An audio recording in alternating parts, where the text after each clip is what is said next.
বনি ইসরাইলের ভিতরে একদিন সকালবেলা 1 ঘন্টার ভিতরে 43 জন নবীকে হত্যা করেছে। বলেন নাউজুবিল্লাহ। এদের কি প্রতিবাদ ছিল?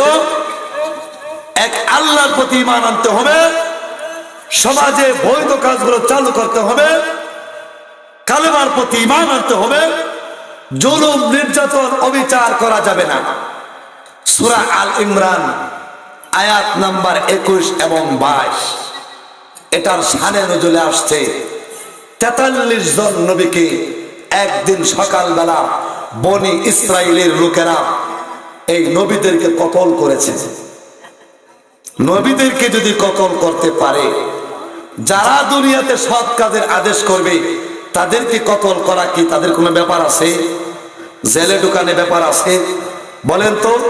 বিভিন্ন ভাবে মামলা হামলা দিয়া তাদেরকেও ধ্বংস করে দিতে পারে। হযরত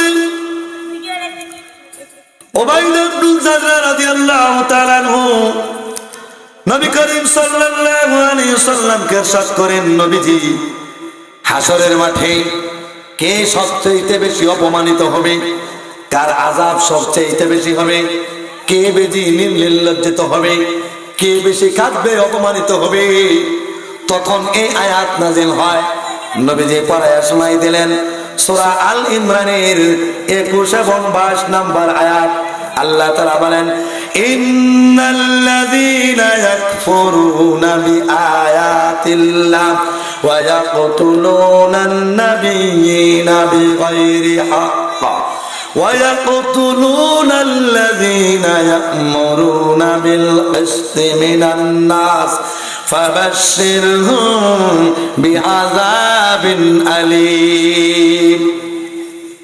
আল্লাহর নবী বলেন, যারা কোরআনের আয়াতকে অস্বীকার করবে, নবীদেরকে যারা হত্যা করবে এবং সৎ কাজের আদেশ যারা দিবে, তাদেরকে যারা হত্যা করবে, তাদেরকে যারা আক্রমণ করবে, এই সমস্ত লোকদেরকে হাসরের মাঠে সবচাইতে বেশি কঠিন শাস্তি এবং লাঞ্ছনাদায়ক শাস্তি দেওয়া হবে। কেমন হবে? বনি ইসরাইল একদিন সকালবেলা 1 ঘন্টার ভিতরে 43 জন নবীকে এই কারণে হত্যা করেছেন, শাহাদাত করেছেন। ঠিক বনি ইসরাইলের সৎ লোক ছিল 120 কিংবা 170 জন সৎ লোক। এর প্রতিবাদ করার জন্য ময়দানে নেমেছেন, এক স্লোগান দিয়ে নেমেছেন, নবীদেরকে যারা হত্যা করেছে, শাহাদাত বরণ করেছে, তারা নির্লজ্জ কাজ করেছে, এই সমস্ত মানুষগুলো অপকর্ম করেছে, এই সমস্ত মানুষগুলো জুলুম করেছে।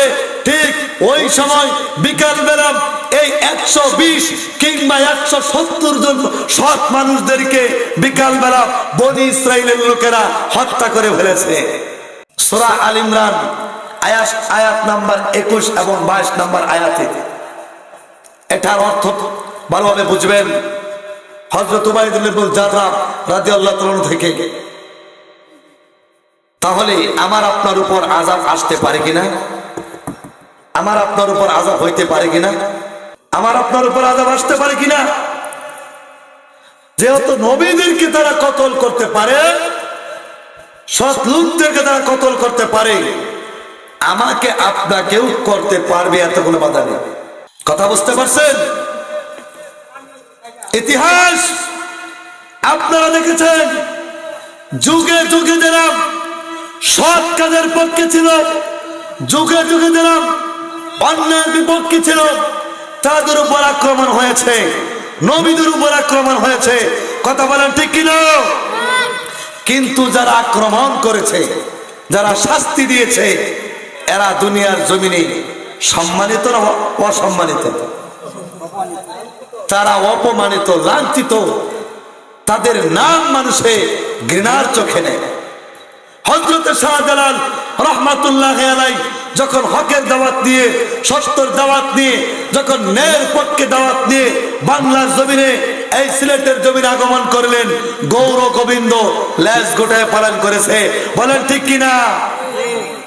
নবীদেরকে যারা অপমান করেছে, হযরত ইব্রাহিম আলাইহিস সালাম, নূহ আলাইহিস সালাম, মুসা আলাইহিস সালাম, হযরত ঈসা আলাইহিস সালাম, এরকম ভাবে যারা নির্যাতিত করেছে, তারা দুনিয়া থেকে অপমানিত, লজ্জিত হয়ে তারা ধ্বংস হয়েছে। তাদের নাম মানুষে ঘৃণার চোখে নেয়।